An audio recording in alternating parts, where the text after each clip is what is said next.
મને મારાથી સહન નહીં થતું. માં તું ચો છું તો ગોળા પાટા ફાડી નાખું મેલડી. રોઈ જાય દીકરો કે માં મને સહન નહીં થતું. હવે માં તું ચો છું મારા પેઢીઓની બાપ દાદાની માતા ચો છું તું ખાલી આય. મારા દીકરાએ ખાલી નાભીથી પોકાર કર્યો ને કે હે મેલડી.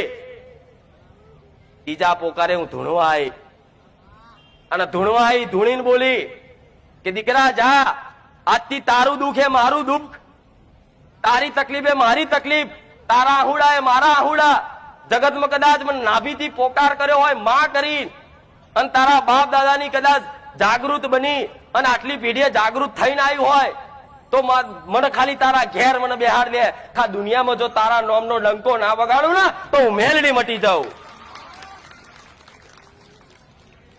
એ વખત મારો દીકરો મને માતાને ઘેર દીવો કરવા પોણિયારે જેમ બધા દીવો કરે ને એવી દીવો કરવાનો ચાલુ કર્યું.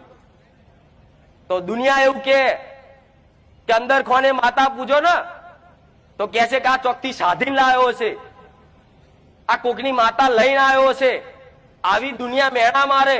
એટલે મારા દીકરાને એવી ખબર પડી કે અંદર ખોને કરવું નહીં. માં જો કદાચ તું મને ધૂણવા આવી હોય અને કદાચ મારું વાવડું ચાલ્યું હોય તો આખા બારે જામ ખબર પાડ દેજે કે હું સોલંકી પેઢીની મેલડી જાગૃત બની છું. એ દાડો કદાચ દીવો કરી અને ચારનો ખીચડો ખુખડી આલી નારિયેળ આલી પ્રાર્થના કરી ને એ દાડો બોલી હતી સમય બનશે, ચોગડિયા બનશે. આજ બારેજા ગોમ છે પણ બારેજા ગોમ કોકદાલ મારા નોમ થી ના ઓળખાય ને તો હું તમારા બાપ દાદાની મેલડી મટી જાઉં. આવો પુરાવો, આવો હળાહળ કળિયુગમય જાગતી જ્યોત માતા બની બેઠી હોય તો હું શું ના કરી શકું તમારા માટે. મારીથી કોઈ વાત એવી નહીં